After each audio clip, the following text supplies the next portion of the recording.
நாய் அலைவாய் செங்கடல் மறுபடியும் பிளக்கும் குமரிக்கு ஐயோ கடையலுக்கு ஐயோ தேசத்தில் ஒருபிடி ஜனங்கள் மீதியாயிருப்பார்கள் கிறிஸ்தவன் தமிழ்நாட்டை ஆளுவான் என்பதே.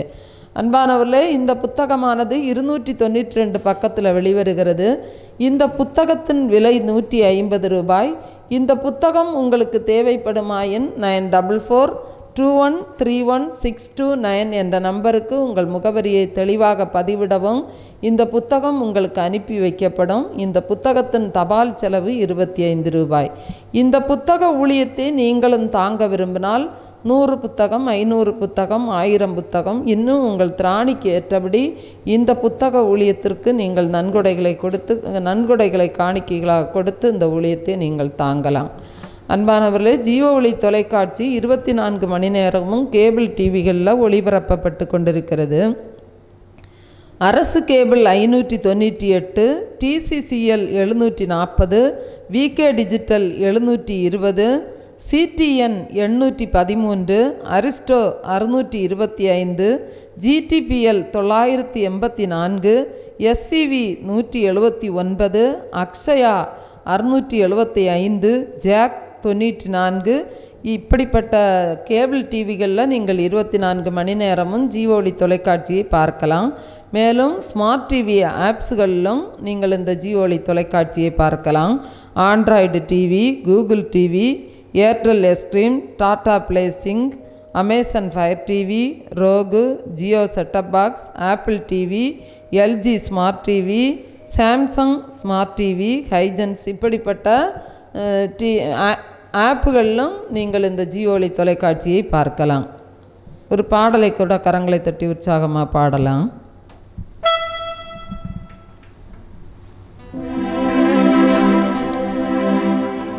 தூயாதி தூயவரே உமது புகழை நான் பாடுவேன். பாரில் எனக்கு வேறென்ன வேண்டும், உயிருள்ள வரை நின் புகழ் பாட வேண்டும். அந்த பாடலை நான் கரங்களை தட்டி உற்சாகமாக பாடலாம். தூயாதி தூயவரே உமது புகழை நான் பாடுவேன். தூயாதி தூயவரே உமது புகழை நான் பாடுவேன். பாரில் எனக்கு வேறென்ன வேண்டும், பாரில் எனக்கு வேறென்ன வேண்டும், உயிருள்ள வரை நின் புகழ் பாட வேண்டும். உயிருள்ள வரை நின் புகழ் பாட வேண்டும். தூயாதி தூயவரே உமது புகழை நான் பாடுவேன். தூயாதி தூயவரே உமது புகழை நான் பாடுவேன்.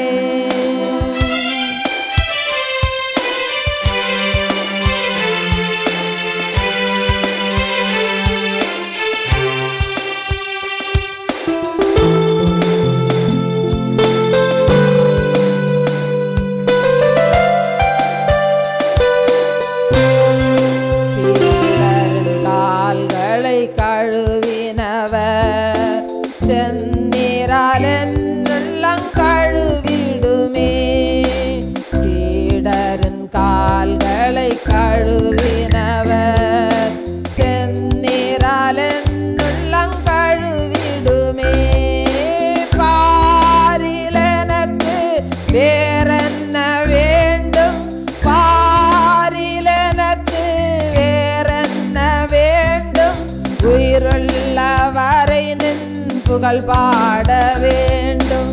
உயிருள்ள வரை நின் புகழ் பாட வேண்டும்.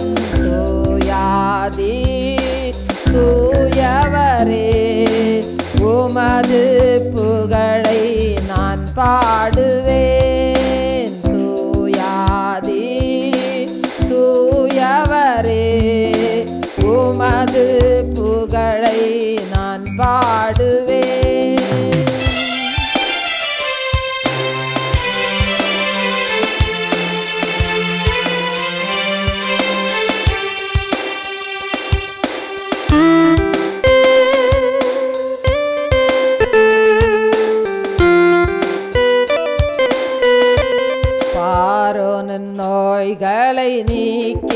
நீக்கினவர் பாவியன் பாவனை நீக்கிடுமே பாரோனின் நோய்களை நீக்கினவர் பாவியன் பாவனை நீக்கிடுமே பாரில் எனக்கு வேறென்ன வேண்டும் பாரில் எனக்கு வேறென்ன வேண்டும் உயிருள்ளவரை நின் புகழ் பாட வேண்டும் உயிருள்ளவரை நின் புகழ் பாட வேண்டும் தூயாதி தூயவரே உமது புகழை நான் பாடுவேன் தூயாதி தூயவரே உமது புகழை நான் பாடுவேன்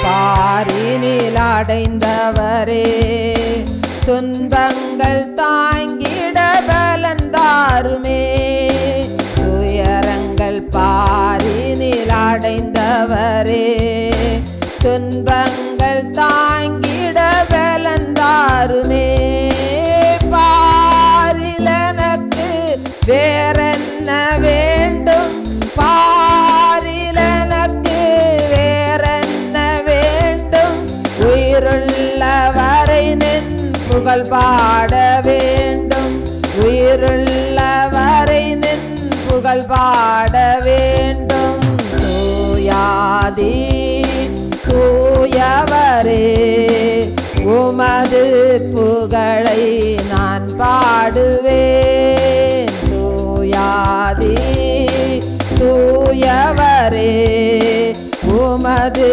புகழை நான் பாடுவேன்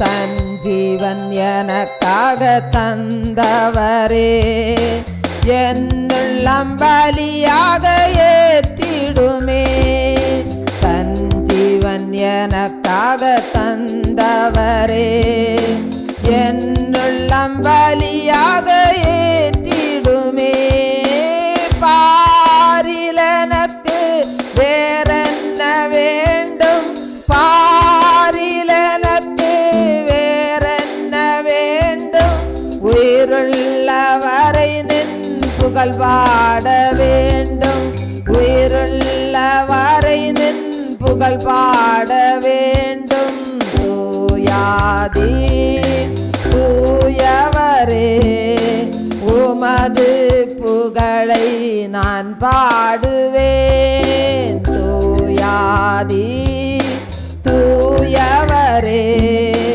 உமது புகழை நான் பாடுவேன்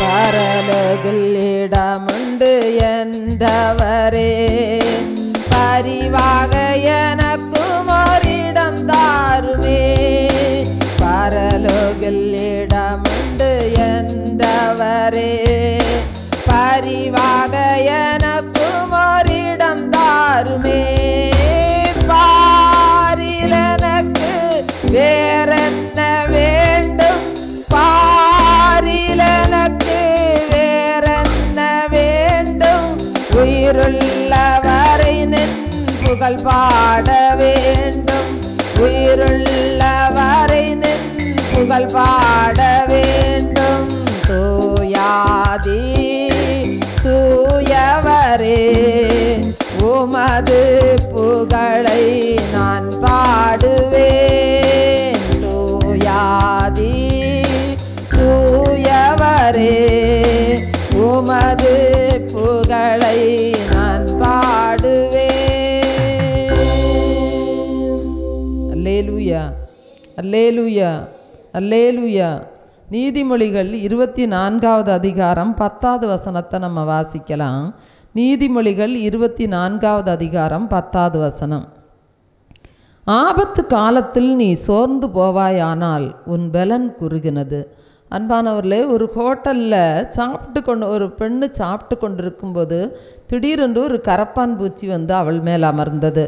உடனே அந்த கரப்பான் பூச்சியை கண்டவுடன் அவள் கத்தி கூப்பாடு போட ஆரம்பித்தாள். பெண்கள் அருவருக்கிற பூச்சி இந்த கரப்பான் பூச்சி. அவள் ஒரு வழியாக உதறி அந்த கரப்பான் பூச்சியை பயத்தில் உதறி தள்ளின போது அங்கு சாப்பிட்டு கொண்டிருந்த இன்னொரு பெண்ணின் மீது அந்த கரப்பான் பூச்சி போய் அமர்ந்தது. அப்பொழுது அவளும் அதே மாதிரி பயங்கரமாக கத்தி கூப்பாடு போட்டாள். அவளும் ஒரு வழியாக பயத்தில் அந்த கரப்பான் பூச்சியை உதறி தள்ளினாள்.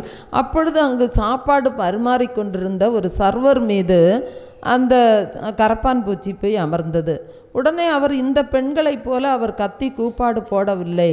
அவர் லாவகமாக அந்த கரப்பான் பூச்சியை பிடித்து வெளியே கொண்டு போய் கசக்கி போட்டு விட்டு வந்தார். அன்பானவர்களே, அந்த சர்வர் செய்த செயலையும் இந்த பெண்கள் செய்த செயலையும் நாம் பார்க்கும்போது நமக்கு ஏதோ ஒரு ஆபத்து, நமக்கு பயப்படக்கூடிய சூழ்நிலைகள் வரும்போது நாம் அதை எப்படி கையாளுகிறோம் என்பது தான் அதில் முக்கியம். அந்த சர்வர் நிதானமாய் செயல்பட்டது போல நாமும் நம்முடைய வாழ்க்கையில் அந்த காரியங்களை நாம் நிதானமாய் செயல்படும்போது வாழ்க்கையில் பாதிக்கு மேல் பிரச்சனையே இல்லாமல் போய்விடும். ஒருவேளை நாம் வேலை செய்கிற இடத்துல, நம்முடைய குடும்பத்தில், நம்முடைய உறவினரிடத்தில் யாராவது நம்மிடத்தில் சத்தம் போட்டால் நாம் பதிலுக்கு கத்தி நாம் சத்தம் போடாதபடிக்கு அதை நாம் அமைதியாக கையாளும் போது மிகப்பெரிய பிரச்சனைகளுக்கு அது ஒரு பெரிய தீர்வாக அமைந்துவிடும். ஏசாயா 28வது அதிகாரம் 16வது வசனம் சொல்லுகிறது, விசுவாசிக்கிறவன் பதறான் என்று வேதம் சொல்லுகிறது. ஆகவே நாம் கர்த்தர் மேலே நாம் நம்பிக்கை வைத்து நாம் அமைதியாக இருக்கும்போது நாம் மற்றவர்களுக்கு செய்த நன்மையான காரியங்களை கூட அவர்கள் தவறாக எடுத்துக்கொண்டாலும் கர்த்தர் அவர்களோடு இடைப்பட்டு அந்த தவறை அவர்களுக்கு புரியும்படி செய்வாரா. மாறாக நாமும் கத்தி வாய்க்கு வாய் பேசி நாம் சண்டை போட்டோமானால் வீணான பிரச்சனைகளுக்கும் வாக்குவாதங்களுக்கும் சண்டைகளுக்குமே அது வழிவகுக்கும் பாருங்க. ஆகவே நாம் கர்த்தரை சார்ந்து கொண்டு நம் விசுவாசத்தில் நாம் ஊன்ற கட்டப்பட்டு நிதானமாக நாம் செயல்பட வேண்டும். நமது வாழ்க்கையில் எப்படிப்பட்ட சூழ்நிலைகள் நமக்கு வந்தாலும் நாம் அதை அமைதியாக கையாளும் போது கர்த்தர் நம்மோடு கூட நமக்கு துணையாக இருந்து நமக்கு வெற்றியை சுதந்திரித்து கொள்ளும்படி செய்வார். சங்கீதம் 27வது அதிகாரம் 5வது வசனத்தை நம்ம வாசிக்கலாம். தீங்கு நாளில் அவர் என்னை தம்முடைய கூடாரத்தில் மறைத்து என்னை தமது கூடார மறைவிலே ஒளித்து வைத்து என்னை கன்மலையின் மேல் உயர்த்துவார். அன்பானவர்களே, ஒரு வாலிபன் ஒரு போதகரிடத்தில் வந்து தேவன் நல்லவரா கெட்டவரா என்று கேட்டான். நல்லவர் என்று சொன்னால் இந்த உலகத்தில் ஏன் இப்படிப்பட்ட தீமையான காரியங்கள் நடக்கிறது என்று சொல்லி அந்த போதகரிடத்தில் கேட்டான். அந்த போதகரும் சற்று யோசித்து விட்டு சொன்னார், அவனிடத்தில் பூனை தன்னுடைய குட்டியை பல்லால் கவ்வி கொண்டு செல்லுகிறதை நீ பார்த்திருக்கிறாயா அப்படி என்று கேட்டார். ஆம், பார்த்திருக்கிறேன் என்று சொன்னார். அப்படி என்றால் அந்த பூனை தன்னுடைய பல்லால் அந்த குட்டியை கவ்வி கொண்டு செல்வது நல்லதா கெட்டதா, அந்த பூனைக்கு அது நல்லதா கெட்டதா என்று கேட்டார். அப்பொழுது அந்த வாலிபனால் ஒன்றும் பேச முடியவில்லை. அந்த போதகரே பதில் சொன்னார், அந்த பூனை தன்னுடைய குட்டியின் மேலே அன்பாய் இருக்கிறதுனால் அதனுடைய பல்லால் அதை கடித்து செல்லுகிறது, அதற்கு ஆசீர்வாதம்தான்.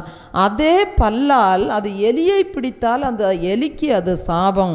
அன்பானவர்களே, நாம் கர்த்தரிடத்தில் கர்த்தருடைய கிருபைக்கு யார் யார் பாத்திரவான்களாய், அவருடைய தயவுக்கு யார் யார் பாத்திரவான்களாய் காணப்படுகிறார்களோ அவர்களுக்கு ஆண்டவருடைய கோபம் கூட ஆசீர்வாதம்தான்.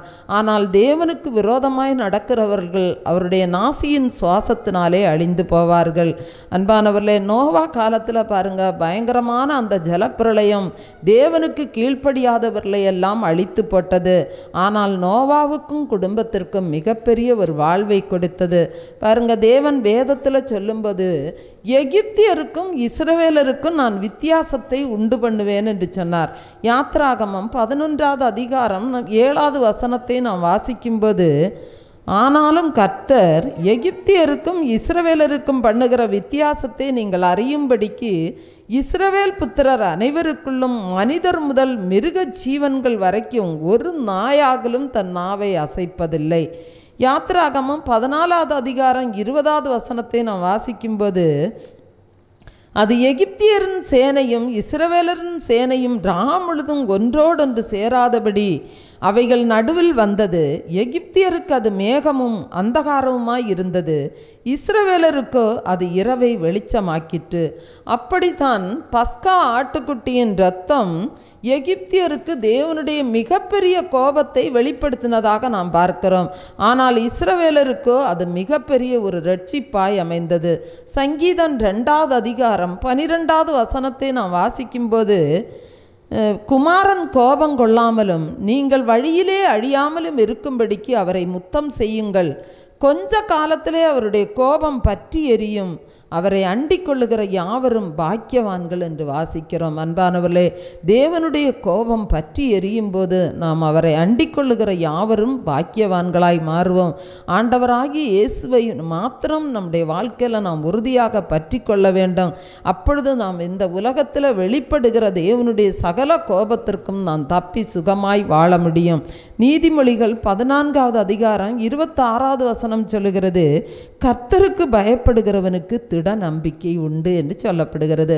அன்பானவர்களே, தேர்வு எழுதுகிற ஒரு மாணவன் சொல்லுகிறான், தேர்வு முடிவை நினைத்தாலே எனக்கு பயமாய் இருக்கிறது என்று சொல்லுகிறான். ஒரு நோயாளி